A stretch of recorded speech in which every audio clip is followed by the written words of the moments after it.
In einem kleinen Häuserl in der guten Stube hat der Erzengel Gabriel an Maria gebracht die Verkündigung. Gegrüßt seist du, Maria, der Herr ist mit dir. Tu nicht erschrecken und fürchte nicht vor mir. Der Himmelvater selber hat mir aufgetragen, du bist voller Gnaden, soll ich dir sagen. Nur du bist geboren ohne Erbsünd und drum wirst du Mutter vom himmlischen Kind. Maria, ganz erschrocken, sagt, ich bitte dich recht schön, ich hab doch keinen Monat, wie soll denn das gehen? Und außerdem gäb's gewiss nur Reiche im Land, die könnten's Kindl richten, wie es passet zu seinem Stand.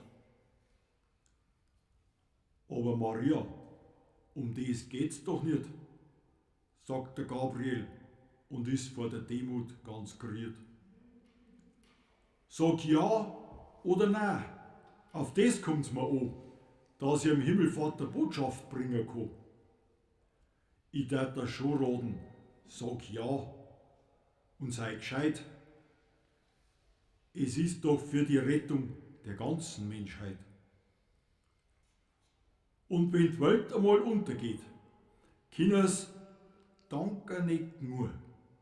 Allzusammen, wo gelebt haben, für das, was du für sie hast, jetzt da. Ja, wie kann die den Nein sagen, wenn's der Herrgott selber will? Ich sag natürlich ja, da ist mir nichts zu viel. Bloß ganz ehrlich gesagt, als Weih sag ich schon, zum Kinderaufziehen brauchen die noch ein Mann. Freilich, das meine wird's Gotteskind, aber wer sagt mir, dass tägliche Brot ich für uns find? Dein Verlobter, der Josef, der steht da schon bei. Und vor die Leid der's als wart's, Mo und Weih.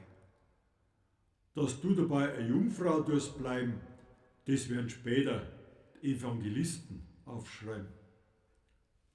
Und noch was.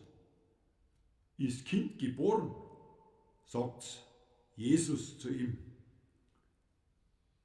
Das musst du vermerken, weil so steht das geschrieben. Also noch, vierte, mach deine Sache gut, hat er gesagt, der Engel. Und schon war er fort.